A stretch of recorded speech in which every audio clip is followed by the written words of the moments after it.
Good morning, everybody. Welcome to PhotoJoseph's Photo Moment. For those of you who want to skip past the morning pleasantries, scroll down. There'll be a time link to the start of the show. And also, this is a Q&A session, so we will be doing a little bit of breakout. We're going to go through a few simpler questions in the beginning, and then the recorded show will end, and then there will be a couple of separate videos that will be uploaded later on today that will have the additional questions. So if you're looking for the longer answered questions, just keep looking through the playlist. You'll find all of those there. For those of you watching live, that means that we will be doing a false ending. When we end the first time, don't go away, come back. We'll still be here to finish off the broadcast for that. Let's see here. What else? Happy weekend, everybody. Good morning to everybody in the chat room this morning. I see SkateTube and Sheila and Emax and Choi. Good morning, everybody. It's awesome to see you guys in here, nice, bright and early and shiny-faced and happy, bushy-tailed, and I don't know. They say that, right? Isn't that what they say? Something like that. Somewhere in here I have my slides all set and ready to go. I had them, and then I lost them. Where did those go? Here it is. Perfect. We've got some fun questions today. Probably should record the show.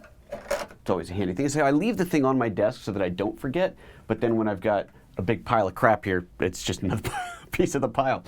Now we're recording. That's good. We're better off now. And let's see here. Let's make sure that all the cameras are in place. Everything's up and running the way we want it to be. Yeah, I think we're looking pretty good here.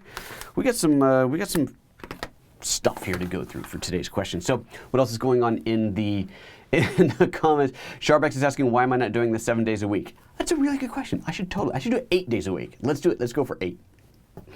Yeah, people are crazy. You guys, seriously, for those of you who actually watch me 5 days a week, there's no way you'd want to watch me 7, I guarantee. Your family would be like, really? Come on, let's find something else to do. Alrighty. John Roberts, I see you're throwing out questions in there. Just a quick reminder, if you're going to throw out a question to me, make sure you do put an @PhotoJoseph in front of it. That puts it up nice and big and red on my screen so I see it. And also, if you really, really want to get my attention, of course, there's that super chat button. Hit that little $sign. Punch something into there, throw in your question, that pops it up nice and big on my screen, so I cannot possibly miss it.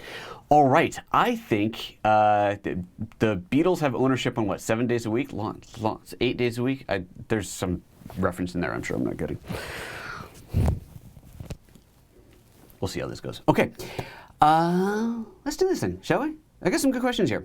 The first one's not even a question, it's more like anyway, let's go. All right, let's do this thing. Oh, wait, hold on. Crap, I just remembered. I forgot to plug this thing in. I'm going to need this camera input. Let's get that in place. I guess I could have done this live, but let's get this thing in place. It's Monday. Well, you know, Mondays you have an excuse, right? Mondays you're excused for being a little clumber something. Anyway. Yeah. All right, here, there's a couple things coming up. Let's hit these before I jump into the show. Brent Kaplan is saying, can you please leak all the info on the new camera Panasonic displaying at Cinegear on June 1st? Number one, I don't even know what that sentence means. Number two, oh, sure, I don't care about my relationship with Panasonic at all. Let's totally do it. Yeah. Next. Choi says, does hooking up a wireless HDMI transmitter slow down the autofocus? Wireless HDMI transmitter? No, actually, if anything, that would speed it up, because this was part of the whole autofocus kerfuffle thing. When I did my initial test, I was recording externally, not internally. All the reports at that, like 5 minutes before I went live, let's not get into that, were saying that you actually get faster autofocus in the camera when it's not actually recording. Meaning if you hook up an external recorder or any external device, the camera doesn't know it's on the other end of the HDMI, for the most part, then your autofocus will actually be faster. So if you're not recording internally, if you're only recording externally or going through some wireless HDMI transmitter, which sounds kind of cool, frankly, then your autofocus should be better. So there you go. FakeCube says, have you done any videos on copyright issues yet? Do you register all your photos with the Copyright Office? That's a really good question, FakeCube. I have not done a show on that. I have some older posts on photoapps.expert. If you go there and just search copyright, you'll find them. I would like to say that I do register all of them. I should. I used to be really good at it because I had somebody else doing it. This is one of those that I should get Ryan back into doing. My previous assistant used to do that regularly. And the experience is so infuriatingly frustrating with the Copyright Office that you end up going, never mind. I just got an email probably a month ago now that said, if you don't respond to this within 5 days, we're canceling your copyright registration. And it had the number, and I'm going, I haven't filed anything in ages. What is this? And it was like a 1.5 year old filing that suddenly they said, we need something done on this and you have 5 days, and I had zero time to deal with it, and so I don't even know, like, forget it. It's really bad. The copyright process is awful, and someone needs to fix that. So the short answer there is you should.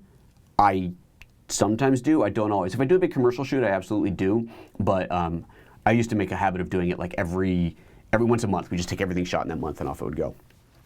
I know. It's just a horrible experience. Really, really horrible experience. Okay, last one, then we're going to go into the show. Jeremy says, have you used the G85? I have not. That is one of the few cameras I never did get my hands on. I have the GX85, which I adore. Absolutely love that camera. Obviously the GH5, but I did not get into the G85. I know that people who have it are really, really happy with it. They really like that camera. It is a popular camera. I think it was, basically it's the GX85 with weather sealing, a little bit bigger body, obviously. I'm trying to remember what other features were in there, but I know weather sealing was one of the big ones. Considering how much I love the GX85, I would imagine the G85 is a perfectly awesome camera. Because I'm shooting with the GH5, I have no reason to go down to the G85, but I know it is a less expensive camera, but considerably than this. So if that's what's your budget set, if that is what your budget is at, that makes sense. Go for it. It's supposedly a great camera, but unfortunately, no, I don't have personal experience with it. Okay, let's do this thing. Let's have a real start. Good morning, everybody. Welcome to PhotoJoseph's Photo Moment, the first live daily photo show on YouTube every weekday morning, 9:30 a.m. Pacific. If you're not watching live, you could and you should be, because it's a lot of fun. You get to participate in the chat and comment and all that good stuff. And I get to answer your questions as we go. However, today we are answering questions. These are the bigger questions that came up in the comments from previous live videos that were a little bit too big for me to peck out on my phone, so we are addressing them here. So today's show, it's a two-parter. I've got a series of questions that are kind of easier ones we're going to go through first, and then we're going to end the show. If you are watching this live, stick around. We'll come back. That's going to be a false ending. We'll keep going. If you're not watching this live, that will be the end of the show. But the other questions are bigger questions and have been broken out into their own individual separate videos. So we'll make sure that they're linked up at the end of this so you can find them easily, but we separated them out. Otherwise, this thing gets just a bit like too long and cumbersome to find your question answered. So the first one we're bringing up is actually not a question, although there are some things in here I'm going to address. It is more a lovely, lovely comment about the camera and brought up some really interesting points and issues that I thought you guys might want to hear. So let's take a look at this comment from Mr. Lary Cheuk, or Lary Cheuk, not sure. It doesn't matter. Larry says, I'm a big fan of this channel. I see part of Justin's question, referring to a previous question, also mentions the JVC cameras. This is a big video camera. And he says he owns the GH5 and the JVC GYLS 300 and also a Red Scarlet W. So just right there, the guy's got cred, right? He's using a wide range of cameras all the way up to a Red Scarlet. So when he says anything about the GH5, you can keep in mind that he is used to working on much, much higher and much more expensive cameras, right? Red Scarlet, nice camera. So keep that in mind here. Let's see, I'm going to kind of skip this, not going to read everything here. Skip down a little bit. It says, besides that, I've just put the GH5 through its paces on a fast-paced run and gun event in low light and outdoor bright sunlight scenario all day long. Okay, so that's awesome. So now he's got the experience using the camera in a real-world scenario. So right in the middle of the screen, he says, in my humble opinion, I may show things that aren't good about the GH5. Good, let's get him. All right, first one, he says, for some battery savings reason, the monitor dims every couple of minutes. It's annoying. You have to half press the shutter to wake it up. Okay, so that is the first one that's coming up here. And I'm going to show you how you can turn that off. So, get rid of all this crap. Bring up my GH5. You have a series of energy saving settings. And let's see here, I've got my fabulous skull on there. Let's switch over to, I'm going to turn off Vlog because that just looks silly on here. We don't really need to be looking at this in Vlog. I've been playing with Vlog, by the way. I am, just started shooting with it over the weekend. Someone commented and I said I shot my breakfast in Vlog because I needed something. So I've been playing with it. I haven't even opened it in the computer yet to play and see what you can do with it, but I'm just starting to get my head around it. I'm excited about this. Anyway. All right, let's go to the what do you call this thing? The camera. And we are going to look in the gear menu, so not the custom gear, but the regular gear menu, which is actually technically called the setup menu. And if you're wondering how I did that, that's by hitting the display button, opens that guy up. And then you go into economy. And you'll see in here you have a variety of things. Sleep mode, that's when the camera actually goes to sleep, right? So you can set that to whatever you want. I have mine quite aggressive, 2 minutes. Sleep mode over Wi-Fi, and oh, I don't want it to sleep if it's connected to Wi-Fi. The auto LVF monitor, that's the live viewfinder or the monitor off, so you can set that to an off. And then here's the kicker. This is the one that is going to interrupt you while you're shooting. This is probably set to on. And I'll admit that these descriptions are a little confusing. They're a little odd. But what matters is that I just tested it this morning. I went and I turned this off. Power save LVF shooting is off. And it even tells you in here something about when the LVF/monitor switch is set to auto. That is by default the FN5 on the back of the camera. So if we turn this thing around, can I get this in here? No, that would be the other side. There we go. This guy here, at the top, it's right at the top of the screen. I know that's not, the camera's not in the ideal position, but there you go. That guy there, that's the LVF switch. That will toggle you between the LCD display, the viewfinder, and auto. Right, so if you pick it up to your eye, it automatically switches. Anyway, according to this setting, let's go back into here again. Bring it back up. According to this, it says, automatically turn off the camera when not in use for a set time. This feature will be active when displaying monitor info if the setting of LVF monitor switch is set to auto. So what that tells me is we want to set that to off and then set LVF monitor not on auto. So let's see here. I'm cycling through there. Now it's on auto. Let's see here. Now my display, you don't see it, but my display is off. My display is back on. And so now this is not in the auto mode.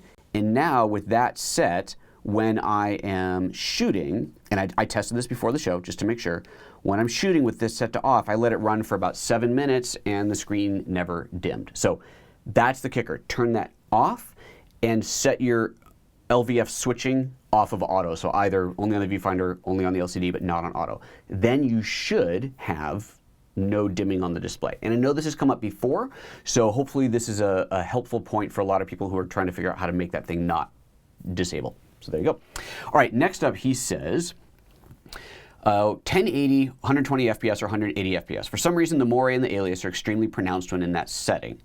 Keeping in mind that there is no moire filter, no anti-aliasing filter on the GH5. This is one of the things that gives it that little extra sharpness. That's one of the disadvantages of not having moire is not having anti-aliasing is you will get a little bit more moire.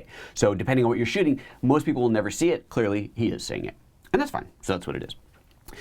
My eyes used to shooting, this is where we get the caveat, my eyes used to shooting pristine 4K 120 frames per second and 3K 160 on the red. My standards are high here, I would say so. But it's still good to be able to capture very good 120 FPS slow motion with the GH5. Not great slow motion, but very good. And that's great. That's perfectly fine to hear.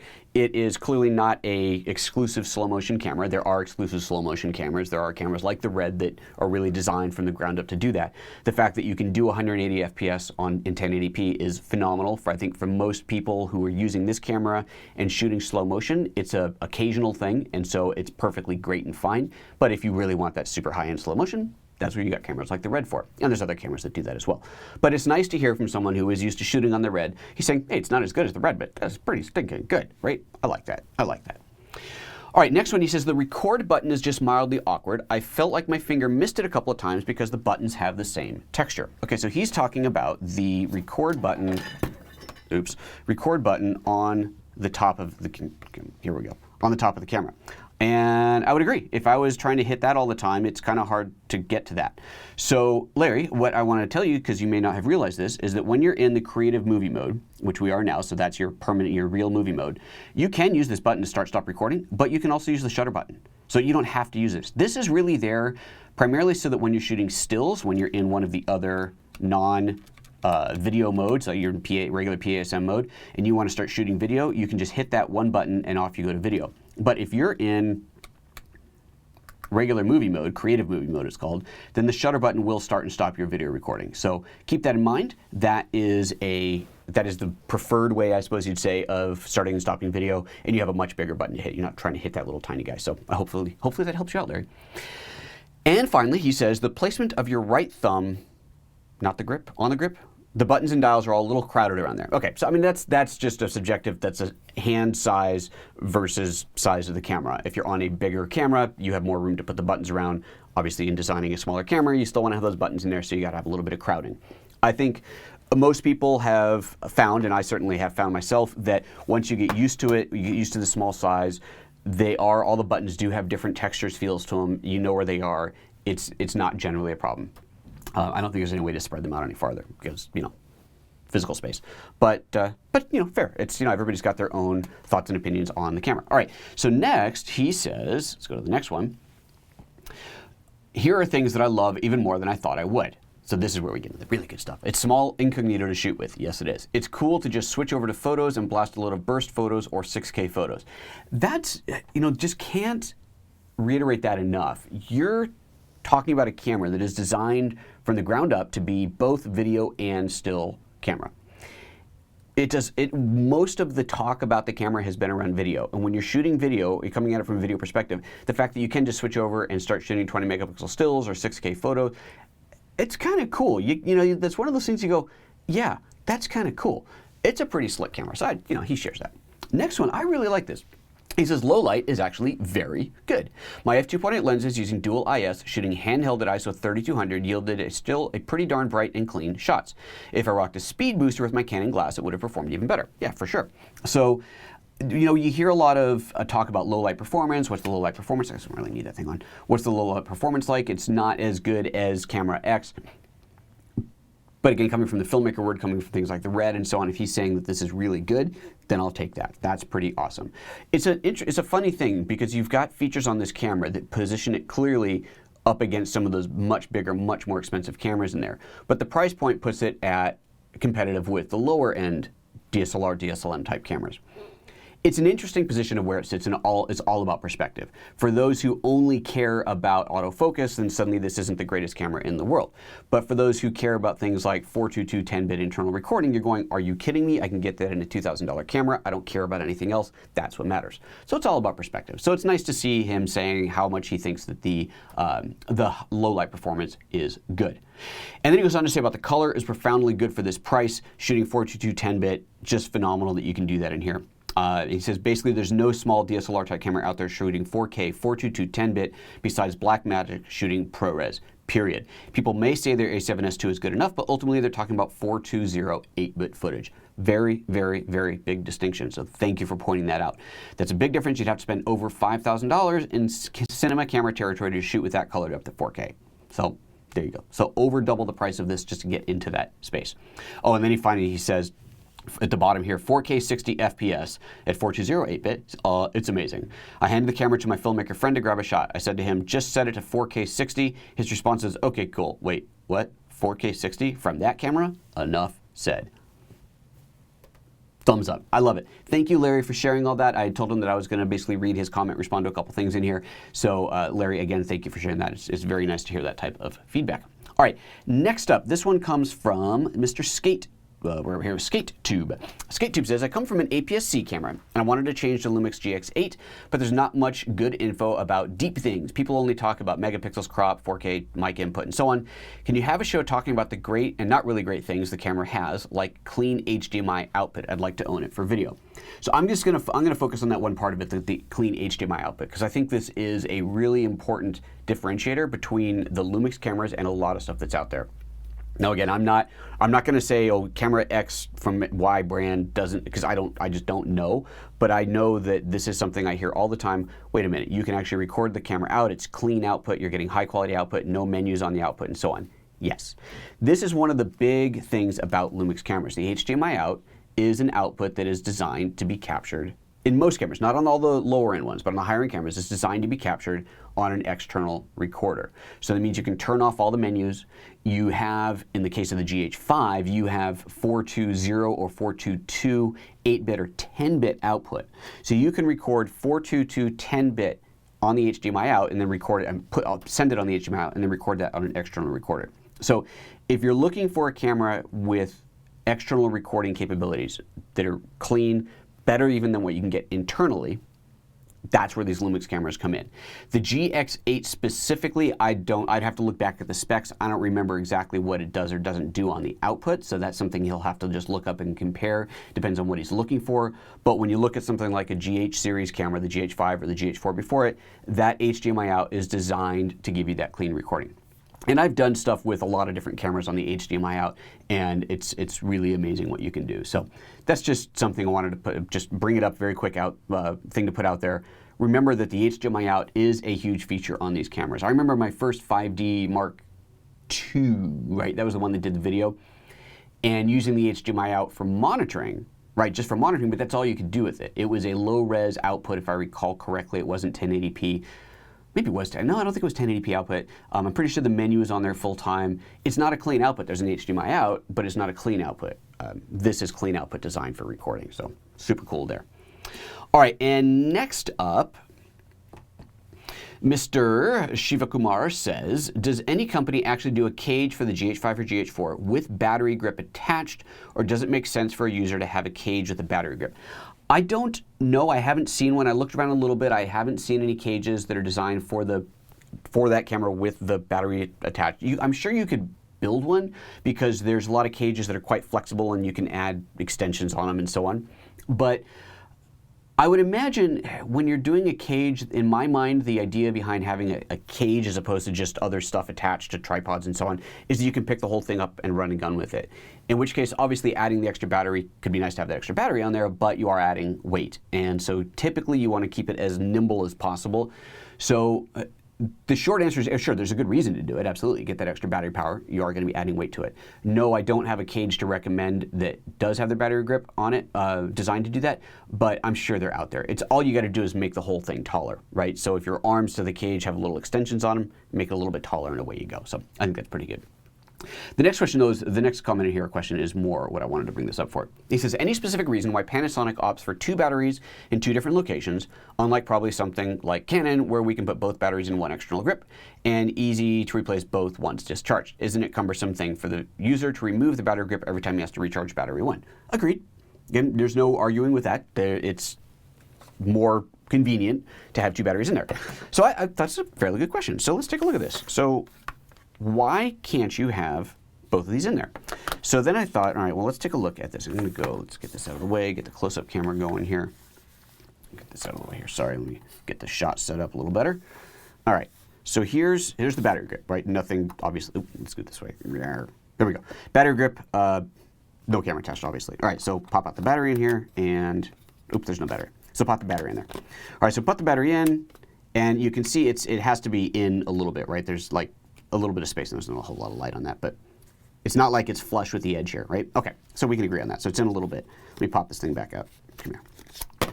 Okay, so there's the battery. I'm just gonna move this camera over a little bit. There we go.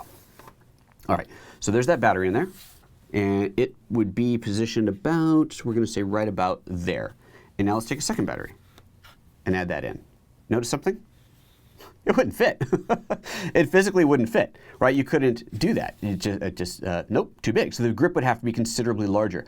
I would say that's probably the primary reason that it's doing that. I had a little space in there. Sorry, I'm not trying to fake it. Just slipped out a little bit. But there you go. So you can still see it wouldn't fit in there. So this would have to be bigger. So, maybe that would be okay to make it bigger, but I would imagine, and I'm not talking, I didn't call Panasonic and say, why don't you do this? I'm just looking at it and going, well, this seems logical to me that would have to be bigger. And if you look again too, you'd have to, obviously you have to have space beyond this for the other mechanics that are in there. This is not just a big bunch of empty space. There's other electronics in there, so I think it would have to be quite a bit larger. The other option would be, what if the batteries went this way? Okay, and so again, it's a size thing. Let's see if we can do this. So you would have to, obviously there has to be space in there, so you'd see they would stick out quite a bit, so it'd have to be bigger going that way as well. The reason I even thought of that is because I broke out my old Canon 5D. This is an original, look at this thing, this is an original 5D here. Beastie. Original 5D with the battery grip on it. And this one does, let's go back to here, this one does have 2 batteries, but they go in this way, which is weird. You have this big empty space in here as well. I don't know what that's all about. But they go in this way because it is considerably wider, right? It is wider than, let's put these up side by side here. There you go. So there, it's a bigger, wider, not by a huge amount, but it is bigger and wider. And you can see even just the way that this thing is shaped, it's kind of, it sticks out the bottom almost like the YAG did. It sticks out the bottom there. Not to say that it couldn't have been done, but that's the decision that has been made, apparently. Now this one, I believe, if I remember right, this is the one I said, yeah, it has a big post that goes into where the battery would have gone there. So you have to take the door off, slide that thing on, and off you go. So could it have been done? I'm sure technically it could have been done. Would it have had to have been bigger? Absolutely. There's no question about that. That it would have to be bigger. But that's where that's at. So I don't know if that's particularly useful, but there you go. Okay, next up, this is going to be fun. Next up has nothing to do with the GH5. Let's get this crap out of the way here. Big Jake. Big Jake's awesome. Big Jake is a big audio guy, and he has been commenting and giving me some wonderful, wonderful information and feedback on my limited audio information, limited audio knowledge. And he says, on the Yamaha mixer, you do have a low cut. It's listed as the high pass on the mixer, which means the same thing. I don't need to read the rest of this here. If you recall, on some video last week, we were talking about low. Oh, I know. It was when we were talking about this guy, right? Because this guy has a low. It's called a low cut. Low cut and high pass, same thing apparently. So this has a low cut on it. We're talking about the different frequencies and when you use it, when you don't, and so on. And then during that, I thought, does my mixer have one? Because every once in a while I hear the neighbor's vacuum or some crap going on. I'm like, oh, I wish I could get rid of that. And then he pointed out that I do. And I looked, like, oh yeah, look at that. There's a high HPF. That's what it is, HPF at 80 hertz. So I thought, okay, we're gonna test. We're gonna have some fun today. Ryan, y'all know Ryan. He's got my vacuum cleaner ready to go. He's going to turn that on, and you're going to hear it, and then I'm going to turn on the high cut and see what happens. Sound like fun? I think it sounds like fun. Ryan, fire up the beast. Can you leave it on? There it goes. Okay, I hear it. I'm assuming you guys hear it. Okay, let's see now. Well, there's a difference. Oh, I still hear it though.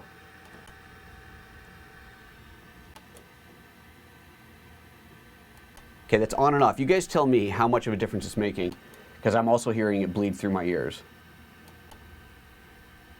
Okay, Ryan, you can turn it off now. Okay, Ryan, you can turn it off. There we go.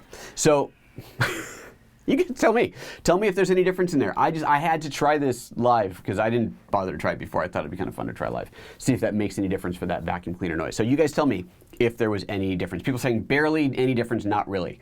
Darn. Well, shoot.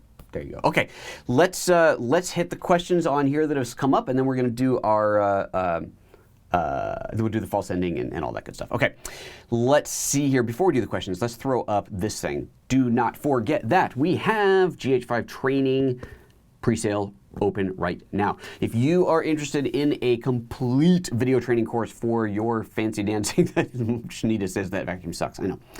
For that fancy dancy new camera you just bought, or you're thinking about buying the LUMIX GH5, I'm doing a complete training course on it. It'll probably be about 3 hours long by the time it's done. You can just go to gh5training.com to grab your copy now. You can get your copy early. The advantage of getting it early is multifold. You save money, because I'm pre-selling it for less than it will be once it's actually ready for download. So it's $59 at the pre-sale. It'll be $99 later. Also, you get access to the videos as they are edited and released. So I'm not just going to wait until the whole thing is done. I will start trickling them out as individual videos are ready, so you'll get them in advance.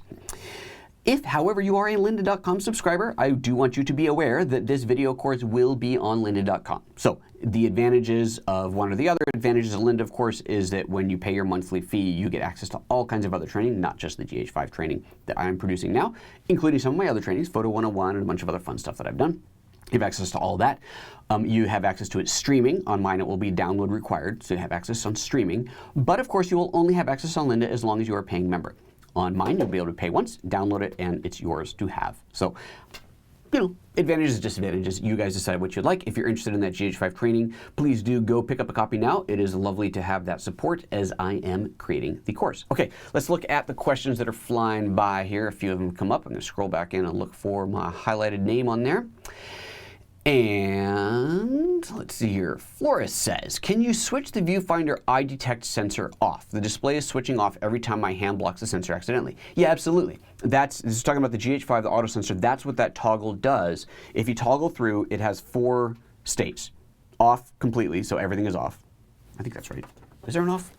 Let me get rid of this thing. Pretty sure there's a complete off.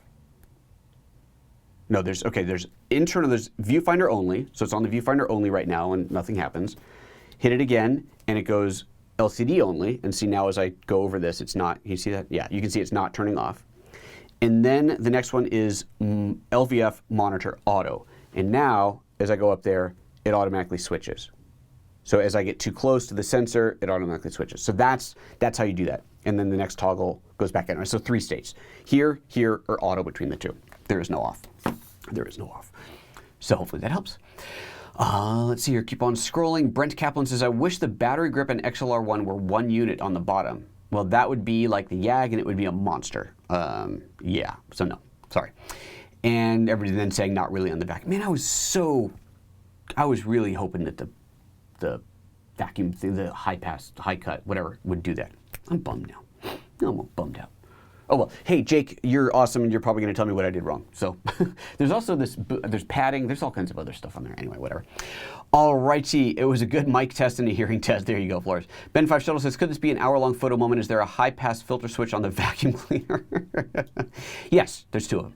Kevin Rice says, are we going to get a show about camera rigs? Ooh, that's way down the road. But sure, I can at some point. I would love, that'd be fun. I could do one of those, but not for a while. Okay, let's do a false ending now. We're gonna do the ending. Okay, so if you're watching this recorded, this is the end. If you're watching this live, don't go anywhere. So, false ending for the recorded show can start now.